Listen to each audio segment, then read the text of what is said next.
Se pretende apoiar nosso canal e ajudar na geração contínua de conteúdo para você, é fácil. Basta visitar o link da lojinha na descrição sempre que precisar comprar algum produto. Com esse gesto simples, você estará oferecendo um apoio valioso.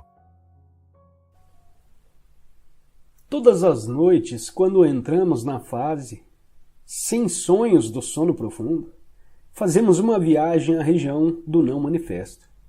É nesse momento que cada um de nós forma uma só unidade com a fonte. É da fonte que retiramos a energia vital que nos sustenta quando retomamos ao manifesto, o mundo das formas separadas. Essa energia é muito mais importante do que o alimento. Nem só de pão vive o homem. Mas não se chega aos sonhos sem sonhos de um mundo consciente. Embora o corpo ainda esteja funcionando, nós já não existimos mais nesse estado. Você consegue imaginar o que seria penetrar nos sonhos, sem sonhos, completamente consciente? É impossível imaginar porque nesse estado não há conteúdo. O não manifesto não nos liberta, a menos que sejamos capazes de chegar a ele de modo consciente. Essa é a razão pela qual Jesus não disse que a verdade nos libertará, e sim que conheceremos a verdade e a verdade nos libertará. Não se trata de um simples conceito de verdade. É a verdade da vida eterna além da forma, que só se conhece de um modo direto. Mas não tente ficar consciente nos sonhos sem sonhos. É altamente improvável que você consiga. Na melhor das hipóteses, você pode permanecer consciente durante a fase do sonho, mas não além dela. É o chamado sonho lúcido, que pode ser interessante e fascinante, mas que não é libertador. Portanto, use seu corpo interior como um portal de entrada para o não manifesto e mantenha-o aberto, de modo que você esteja em conexão com a fonte em todas as situações. Não faz diferença até onde interessa ao corpo interior se o seu corpo exterior é velho ou novo, frágil ou rijo. O corpo interior não tem um tempo. Se você ainda não é capaz de sentir o corpo interior, use um dos outros portais, embora em última análise todos sejam a mesma coisa. Vou mencioná-los de novo bem rapidamente. O agora pode ser considerado como o portal principal, é um aspecto essencial de cada um dos outros portais, inclusive do corpo interior. Não podemos estar em nosso corpo sem que estejamos intensamente presentes no agora. O tempo e o manifesto estão indissoluvelmente ligados, do mesmo modo como o eterno agora e o não manifesto. Quando dissolvemos o tempo psicológico através de uma percepção intensa no momento presente, nos tornamos, direta ou indiretamente, conscientes do não manifesto. Diretamente, sentimos o não manifesto como o esplendor e o poder da nossa presença consciente, ou seja, sem conteúdo, apenas a presença. Indiretamente, temos consciência do não manifesto dentro e através do campo dos sentidos. Em outras palavras, sentimos a essência de Deus em cada criatura, cada flor, cada pedra e concluímos que tudo o que é sagrado. Essa é a razão pela qual Jesus, falando sobre a sua essência ou a identidade de Cristo, diz nas palavras de Tomé: rachem um pedaço de madeira, lá estou eu. Levantem uma pedra e me encontrarão ali. Um outro portal para o não manifesto é a paralisação do pensamento. Isso pode começar de um modo muito simples, ao prestar atenção à própria respiração, ou olhar concentradamente para uma flor, em um estado de alerta total, de tal modo que não haja espaço para nenhum comentário mental ao mesmo tempo. Existem muitas maneiras para criar um espaço no fluxo contínuo de pensamentos. É disso que trata a meditação. O pensamento pertence ao campo do manifesto. A atividade mental contínua nos mantém aprisionados no mundo da forma e funciona como uma tela opaca, que impede de nos tornarmos conscientes do não manifesto, conscientes da inexistência da forma e da eterna essência de Deus, tanto em nós mesmos como em todas as coisas e criaturas. quando estamos intensamente presentes, é claro que não precisamos nos preocupar com a paralisação do pensamento, porque a mente para automaticamente. Essa é a razão pela qual eu disse que o agora é um aspecto essencial de todos os outros portais. A entrega, ou seja, o abandono de qualquer resistência mental e emocional ao que é, também é um portal para um não manifesto. A razão disso é simples, já que a resistência interior nos isola das outras pessoas, de nós mesmos e do mundo à nossa volta, fortalecendo a sensação de separação da qual o ego depende para sobreviver. Quanto maior a sensação de separação, maior a nossa dependência ao manifesto, ao mundo das formas separadas. E quanto maior a ligação com o mundo das formas, mais dura e impenetrável será a nossa identidade com a forma. O portal é fechado e somos afastados da dimensão interior, a dimensão do profundo. No estado de entrega, a nossa identificação com a forma se dissolve e se reveste em uma espécie de transparência, e assim o não manifesto consegue brilhar através de nós. Depende de nós abrirmos um portal em nossas vidas que nos conduza a um acesso consciente ao não manifesto. Entre em contato com o campo de energia do seu corpo interior, esteja intensamente presente, deixe de se identificar com a sua mente, entregue-se àquilo que é. Podemos usar todos esses portais, mas só precisamos de um deles.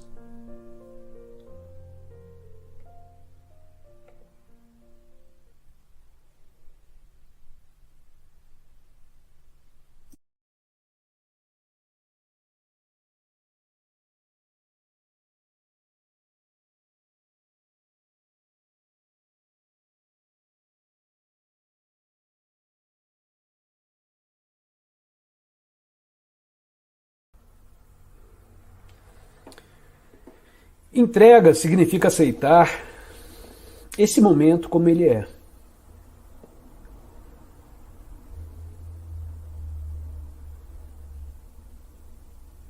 Mas você não vai ser capaz de se entregar a menos que você esteja completamente farto de sofrimento. Você teve sofrimento suficiente e a certa altura você se dá conta que a maior parte do seu sofrimento é criado por você mesmo. É criado a partir da resistência àquilo que é. É criado a partir da interpretação de algo que é. Isso vem de um pensamento desta interpretação e não da situação. Então você realmente se dá conta que teve sofrimento o suficiente. E somente quando você realmente teve o sofrimento suficiente em sua vida, você é capaz de dizer: eu não preciso mais disso. O sofrimento é um professor maravilhoso. O sofrimento é o único professor espiritual para a maioria das pessoas. E o sofrimento torna você mais introspectivo e gradualmente ele corrói o senso de si mesmo, construído pela mente.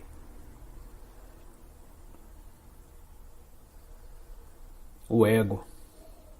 E para algumas pessoas, o momento chega quando elas se dão conta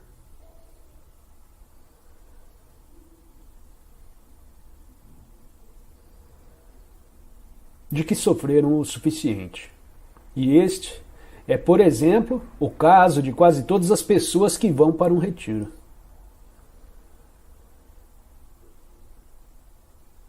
Se você perguntar a elas, todas elas tiveram a sua quota de sofrimento humano.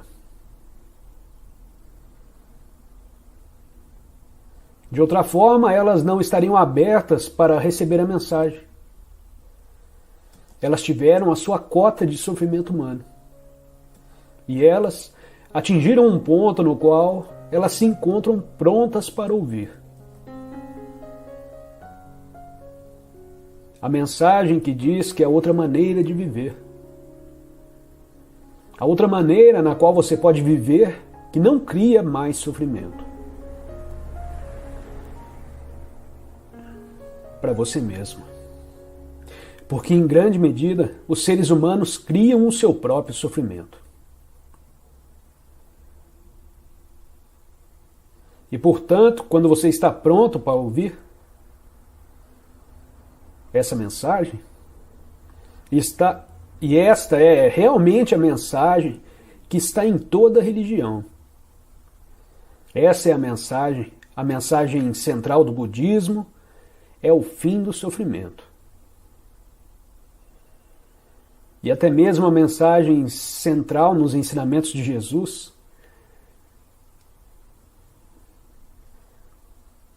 fala em encontrar a pérola de grande valor, encontrar o reino dos céus, que está dentro de você aqui e agora, como disse Jesus. E com certeza isso é parar de viver num estado de sofrimento.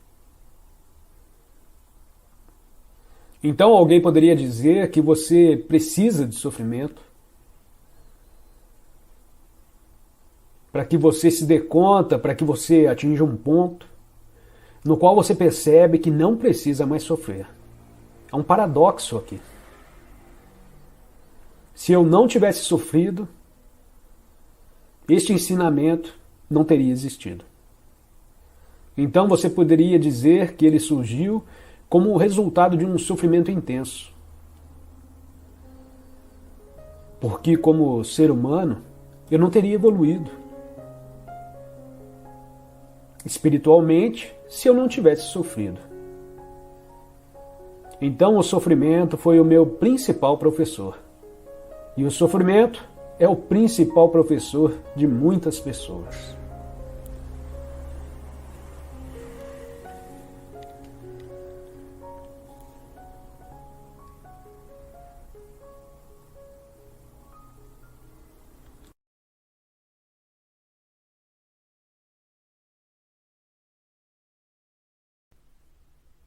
Não estou ensinando nada a você. Você está consciente e está prestando atenção. Há um ditado oriental que diz: o mestre e o ensinamento juntos criam um ensino. Em qualquer caso, as palavras em si não são importantes. Elas não são a verdade, só apontam para ela. Falo no momento de presença e, enquanto falo, você pode querer se juntar a mim neste estado. Embora cada palavra que eu empregue tenha uma história, e, é claro, venha do passado, assim como todas as línguas, a palavra deste momento são condutoras de uma alta frequência de energia de presença, bem diferente do significado que elas transmitem como simples palavras. O silêncio é um condutor até mais potente de presença. Portanto, quando você ouvir essas palavras, perceba o silêncio entre e sob as palavras. Perceba os espaços. Ouvir o silêncio, onde quer que você esteja, é um caminho fácil e direto de tornar-se presente. Mesmo quando há barulho... Coincidência. Mesmo quando há barulho, há sempre um pouco de silêncio, sob e entre os sons. Ouvir o silêncio cria imediatamente uma serenidade dentro de nós. Só a serenidade dentro de nós percebe o silêncio lá fora. E o que é serenidade, senão a presença, a consciência livre das formas de pensamento? Eis aqui a realização exata do que venho falando. Não se apegue a uma única palavra. Você pode substituir Cristo por presença, se achar mais significativo. Cristo é a essência de Deus dentro de nós ou o nosso eu interior, como às vezes é chamado no Oriente.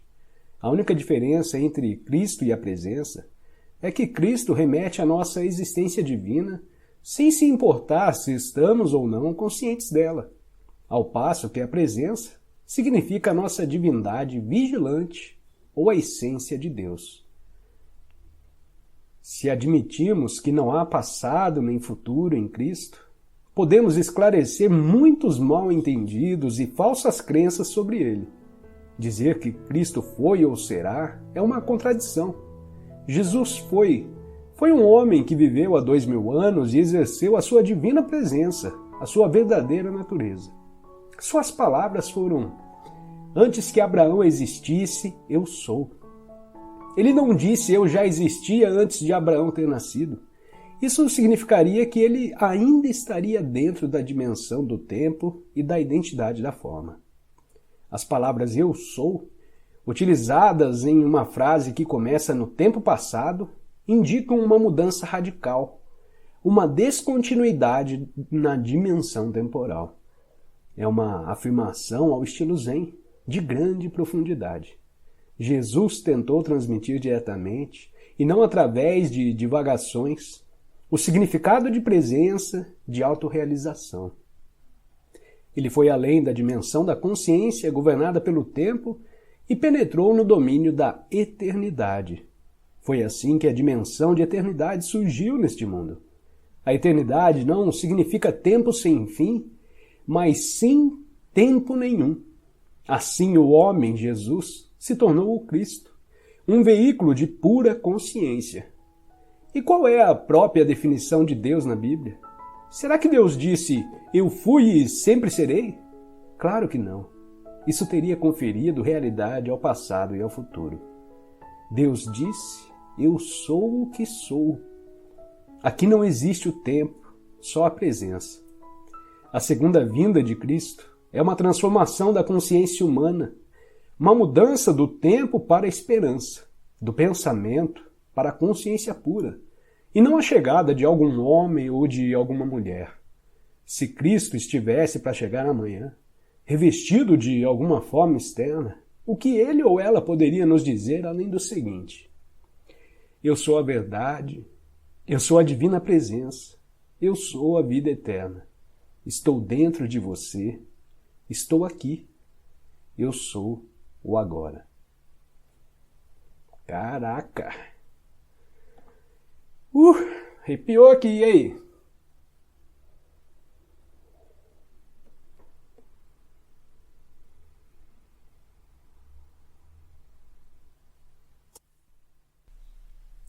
Pense agora no seguinte: se não existe nada, só o silêncio, ele não teria nenhum significado, porque nem ia saber o que era aquilo. Só quando o som apareceu é que o silêncio passou a ter um sentido. Da mesma forma, se só existisse o espaço, sem nenhum objeto, ele também nada significaria para você. Imagine-se como um ponto de consciência flutuando na imensidão do espaço, sem nenhuma estrela, nenhuma galáxia, somente o vazio. O espaço não teria imensidão, ele nem estaria ali. Não haveria velocidade nem movimento de um ponto para o outro. São necessários ao menos 2 pontos de referência para que a distância e a velocidade possam ter um significado. O espaço só passa a ter um significado no momento em que a unidade se transforma em 2, e em que, como 2, se transformam em 10.000 coisas, que é como Lao Tse chama o mundo manifesto. É assim que o espaço se amplia cada vez mais. Portanto, o mundo e o espaço surgem no mesmo momento. Nada poderia ser sem que houvesse o espaço, ainda que o espaço não seja nada. Mesmo antes que o mundo existisse, antes do Big Bang, se você preferir, não existia nenhum espaço vazio esperando para ser preenchido. Não existia nenhum espaço, assim como não existia coisa alguma. Só existia o não manifesto, a unidade. Quando a unidade se transformou em 10.000 coisas, o espaço, de repente, mostrou que estava ali, permitindo que as 1.000 coisas existissem. De onde ele terá surgido?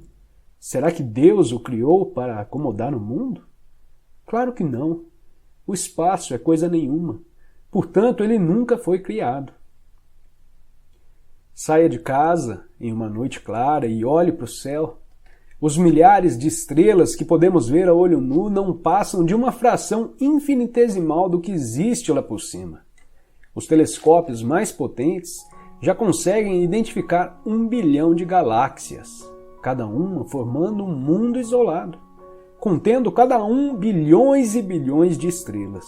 Ainda assim, o que inspira mais respeito é o próprio espaço sem fim, a profundidade e a quietude que possibilitam que toda essa grandeza exista. Nada poderia inspirar mais respeito e grandiosidade do que a inconcebível imensidão e quietude do espaço. E ainda assim, o que ele é? Um vazio, um imenso vazio. Aquilo que se apresenta para nós como espaço, no nosso mundo percebido através da mente e dos sentidos, é a forma exteriorizada do próprio não manifesto. É o corpo de Deus. É o grande milagre. E o grande milagre é que essa quietude e imensidão que permitem o universo ser, não estão apenas lá no espaço, estão também dentro de nós. Quando estamos inteiro e totalmente presentes, nós o encontramos como espaço interior e sereno da mente vazia. Dentro de nós, ele é imenso em profundidade, não em extensão. A extensão espacial é, em última análise, uma percepção distorcida da profundidade infinita, uma característica da realidade transcendental única. O espaço e o tempo que percebemos são, em essência, uma ilusão, mas contêm um cerne de verdade. Correspondem às duas características essenciais de Deus, que são a infinitude e a eternidade, vistas como se tivessem uma existência externa fora de nós. Dentro de nós, o espaço e o tempo possuem um equivalente que nos revela não só a verdadeira natureza de cada um deles, como também a de cada um de nós. Enquanto o espaço corresponde à quietude, à infinitamente profunda região da mente vazia, o tempo tem o seu equivalente interno na presença, na percepção do eterno agora. Lembre-se de que não há diferença entre os dois. Quando o espaço e o tempo são percebidos, em nosso interior como não manifesto, mente vazia e presença, o espaço exterior e o tempo continuam a existir para nós, mas perdem a importância. O mundo também continua a existir para nós, mas não nos impõe mais restrições. Portanto, o objetivo final do mundo não está dentro do mundo, mas na transcendência do mundo. Assim como nós não teríamos consciência do espaço se não houvesse objetos no espaço. O mundo é necessário para que o não manifesto seja percebido. Talvez você tenha ouvido o ensinamento budista. Se não houvesse ilusão, não haveria iluminação. É através do mundo e, em última instância, através de você, que o não manifesto é reconhecido. Estamos aqui para tornar possível que o propósito divino do universo se revele.